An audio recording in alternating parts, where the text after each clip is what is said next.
tidak pernah mendapatkan kekalahan, 5 poin kill, 5 assist serta menjadi MVP di game kali ini tanpa tumbang sama sekali dengan hadirnya Chang, side laner. Ia juga mengamankan Windtalker demi menambahkan movement speed sehingga semburan dari meteor shower-nya makin bisa lebih mobile lagi, lebih fleksibel lagi. Ditambah kali ini kita tahu sendiri bahwa dia memiliki jenis One dan juga Necklace of Durance, meminimalisir regen yang dimiliki sama seorang Leo Murphy dengan Hildanya, dan juga meminimalisir regen yang tinggi dari seorang Pai, sehingga memang Pai-nya bisa kita bilang tidak memiliki dedikasi yang bisa nahan badan di depan seperti Leo Murphy, karena kita tahu sendiri Ruby ini memang sustain, Ruby ini memang tebel, tapi kalau ada minion, kalau ada yang dia ambil lifesteal-nya, kalau misalkan nggak ada dan dia terkena Necklace of Durance, tentunya dia tidak akan setebal hero-hero tank lainnya. Walaupun sekarang ini Ruby itu udah masuk ke kategori tank atau fighter. Tapi kita juga bakal membahas secara lebih detail lagi di highlight by Mandiri, karena tadi kita juga sempat membahas bagaimana perbedaan dari draftnya, gimana gameplay mid game to late gamenya, apalagi ini RRQ memang megang banget udah menit ke 12 ke atas, dan kita bakal melihat hal tersebut di highlight by Mandiri. Early advantage yang seharusnya diamankan sama RRQ Hoshi malah diamankan sama teman-teman dari Altrigo. Memang sebenarnya dengan hadirnya Selena, Varsha, di sini Altrigo memiliki damage yang super tinggi sekali. Hadirnya Finn juga sebenarnya tidak menutup kemungkinan bahwa di sini dia harus memiliki regen yang lebih tinggi, apalagi dengan hadirnya Saber.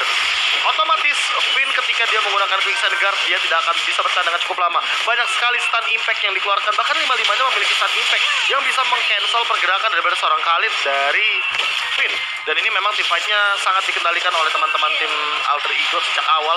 Mereka punya Saber, mereka punya Varsha, mereka punya Selena. Tentunya hal ini yang akan mengacak-acak lini depan dari teman-teman tim RRQ Hoshi. Lihat di sini bagaimana Finn yang tidak bisa menahan semua damage yang hadir, dan ini satu momentum yang menurutku paling krusial di mana Albert harus di 1v1 sama Sally Boy, dan karena itu adalah early game, otomatis Sally Boy sangatlah unggul mendapatkan Blade of Despair, gold yang lebih sustain lagi.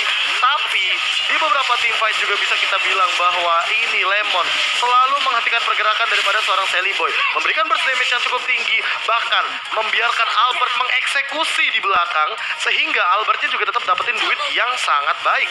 Dan di sini memang kalau bisa kita bilang Udil mencoba untuk memaksa mendapatkan sebuah buff yang ternyata alhasil malah jadi wipe out bagi teman-teman tim RRQ Hoshi, dan RRQ Hoshi mendapatkan snowball di sini walaupun sempat dibalikin keadaannya. Dan itu dia satu momentum tim fight yang sangat baik.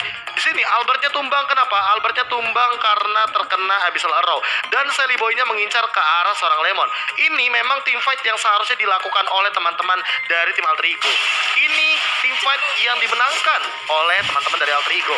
Tapi ternyata ketika R7-nya hadir, tentunya mendapatkan Ahmad, memporak-porandakan semua formasi di belakang dari teman-teman tim Alter Ego, dan menghentikan pergerakan dari Alter Ego menuju ke arah Lord, karena Sally Boy juga sekarang. Hal inilah yang menjadi titik kunci bagi teman-teman tim RRQ Hoshi, dan ini juga bisa kita bilang bahwa Finn-nya tumbang tidak masalah. Kenapa? Karena Sin-nya berada di belakang. Lihat juga di sini posisi dari Lemon sangatlah aman, sehingga membuat R7 yang melihat semua hero dari Alter Ego numpuk di sini 4 bahkan melawan R7 yang lihat darahnya masih tebel banget di sini. Ini bakal jadi makanan banget sih. Lihat di sini R7-nya nempelin semua pasifnya ke semua member dari teman-teman tim Alter Ego, sehingga ketika satu kali saja Meteor Shower dilahap sama Lycan Punch, triple kill diamankan sama Albert, sampai Sin-nya udah bebas banget langsung end game-nya tanpa hadirnya Lord. Alter Ego harus menelan kekalahan di game yang pertama, dan game pertama jadi milik RRQ Hoshi. Sangat menarik tentunya kalau misalkan kita membahas hanya dari meja analis saja, karena itu baru di game yang pertama dan sudah selesai game pertamanya. Kita juga nanti bakal melihat game yang kedua, tapi sebelum itu kami juga ingin dengan total torehan poin 22 kill di game yang kedua. Kita tahu sendiri di sini Albert memang memiliki damage yang sangat tinggi, terlebih dengan movement dia. Ia tahu di sini lawannya adalah Saber. Dia menggunakan Link, tapi dia juga tidak kalah disiplin oleh 4 alien lainnya. Ia dengan Linknya main timing pelan-pelan, tapi pasti dia tahu Saber bisa triple swipe ke arah Link dan langsung instant kill. Gimana caranya biar dia nggak di instant kill? Gimana caranya dia tidak ditumbangkan ketika team fight? Dia hadir belakangan. Dia nungguin Sally Boy yang ngeluarin triple swipe. Dia nungguin si Udilnya ngeluarin Searing Torrent, sehingga mengincar backline bukanlah hal yang mustahil bagi seorang Albert, mengingat Albert adalah Link yang memang tipis setipis kertas. Kita tahu sendiri memang kalau misalkan masalah damage, wah Link ini damage-nya setajam pisau ya. Tapi kalau misalkan untuk durability, tanpa hadirnya Queen Swings, tanpa hadirnya Rose Gold Meteor, Link ini hanya pemanjat tembok Sugar Albert Glider.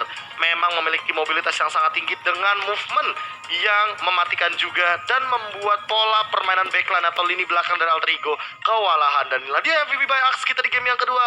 Albert, T-nya 3. Entah ya, kayak emang nangkap link ini ya bakal susah banget walaupun ada Way of Dragon, ada Triple Sweep. Tapi balik lagi dengan hadirnya Link yang memang dia tahu momentumnya. Dia mengorbankan Sin dan juga Lemon, Hellcard, dan juga Faramis di lini depan. Sehingga ini, kalau misalkan melihat dari linknya, selalu ada di momentum yang sangat tepat dalam sebuah team fight. Bagaimana timing dan momentum itu dibuat? Langsung saja kita bahas di highlight by Mandi. Ini dia early advantage yang sebenarnya diamankan oleh teman-teman dari Alter Ego karena mereka mendapatkan 2 poin kill di awal dan bahkan mereka mencoba untuk memporak-porandakan lini jungle yang dimiliki sama teman-teman RRQ. Tapi berkali-kali Sally Boy mencoba untuk mencuri buff atau bahkan blue buff yang dimiliki sama seorang Albert namun gagal. Retribution always save the day karena di sini bisa dibilang Albert punya timing yang lebih matang ketika kita tahu bahwa Sally Boy menunggu momentum dengan menggunakan retributionnya, ditambah dengan hadirnya Leo Murphy juga yang di depan ternyata bisa dirontokin dengan cepat dengan hadirnya 2 assassin ini, Hellcard dan juga Link. Silentnya mematikan, flow effect dari Deviant Sword-nya juga sama, apalagi Tempest of Blade yang memang mampu untuk memberikan efek minisan sehingga membuat Leo Murphy harus memaksa untuk membuka sebuah team fight yang ada dengan menggunakan Revitalizer. Dan ini dia satu momen yang menurutku sangat krusial. Di sini scene-nya harus ditumbangkan dengan hadirnya Sally Boy. Di sini Sally Boy juga menggunakan satu buah triple sweep yang artinya dia tidak memiliki ultimate-nya lagi, sehingga ketika dia tidak memiliki ultimate, Albert dengan menggunakan linknya artinya dia bebas di lini depan. Dia langsung mengincar ke arah belakang ke arah Sally Boy. Sally Boy, Udil, ini bakal gampang banget untuk ditumbangkan ketika salah satu dari mereka sudah tumbang terlebih dahulu. Kita tahu sendiri bahwa Albert bakal sulit untuk masuk dengan Deviant Sword atau Tempest of Blade ketika dia didorong dengan menggunakan Udil Searing Torrent dari Valir.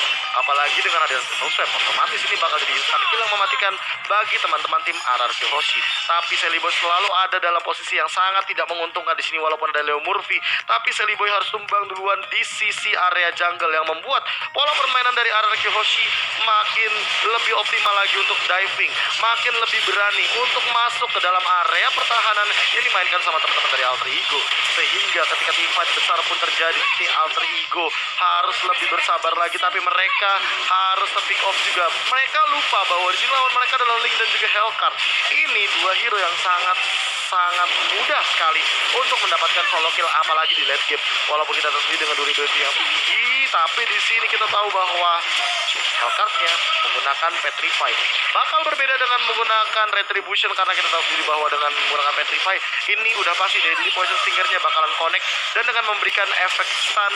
Hal inilah yang membuat Sin makin percaya diri di depan walaupun dia harus tumbang, Lemon harus tumbang, tapi lihat balik lagi ada Cross Altar dan base bakal jadi makanan banget untuk teman-teman tim RRQ Hoshi. Lihat disiplinnya, tarik ulurnya, mereka amanin turretnya dulu di area mid baru